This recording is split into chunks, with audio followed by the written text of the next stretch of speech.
சென்னை தேனாம்பேட்டையில் உள்ள சினிமா தயாரிப்பாளர் ஆகாஷ் என்பவரின் கார் ஓட்டுநரிடம் அமலாக்கத்துறை அதிகாரிகள் விசாரணை செய்து வருகின்றனர். ஆகாஷிடம் அமலாக்க அதிகாரிகள் விசாரணை நடத்த சென்றபோது அவர் வீட்டில் இல்லாததால் அவரின் கார் ஓட்டுநரிடம் அமலாக்கத்துறை அதிகாரிகள் விசாரணையை மேற்கொண்டிருக்கின்றனர்.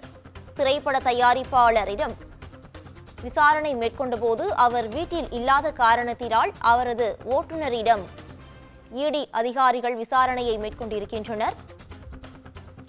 இது குறித்தான கூடுதல் விவரங்களோடு செய்தியாளர் சுப்பிரமணி இணைகிறார்.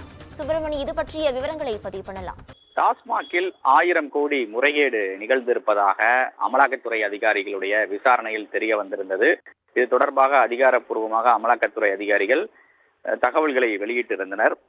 இதன் தொடர்ச்சியாக 2வது கட்டமாக அமலாக்கத்துறை அதிகாரிகள் இன்று டாஸ்மாக் உடைய மேலாண் இயக்குனர் விசாகன் வீடு உள்ளிட்ட பல்வேறு இடங்களில் சோதனை மேற்கொண்டு வருகிறார்கள். சுமார் 12 இடங்களில் சோதனை நடத்தப்பட்டு வருவதாக தெரிய வந்திருக்கிறது.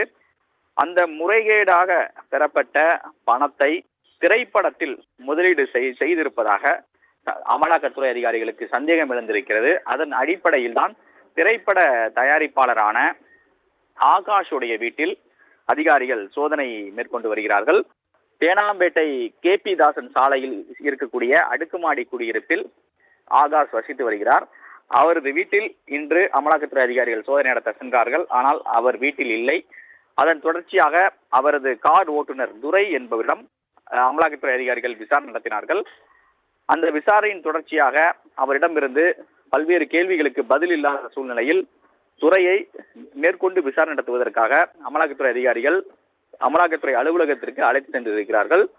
மேலும் ஆகாஷ் எங்கிருக்கிறார், அவர் சொந்த ஊர் சேலம் என்று தெரிய வந்திருக்கிறது. எனவே அவருடைய சேலத்தில் இருக்கக்கூடிய வீட்டிற்கு அமலாக்கத்துறை அதிகாரிகள் செல்ல இருப்பதாக தகவல்கள் வெளியாகி இருக்கிறது. இந்த முறைகேடு மூலமாக பெறப்பட்ட பணத்தை திரைப்படம் தயாரிப்பதற்கு முதலீடு செய்திருப்பதாக சந்தேகம் எழுந்திருப்பதாக அமலாக்கத்துறை வட்டாரங்கள் தெரிவிக்கிறது. அதன் அடிப்படையில் தான் இந்த சோதனையும் மேற்கொள்ளப்பட்டு வருவதாக அதிகாரிகள் தரப்பில் சொல்லப்படுகிறது.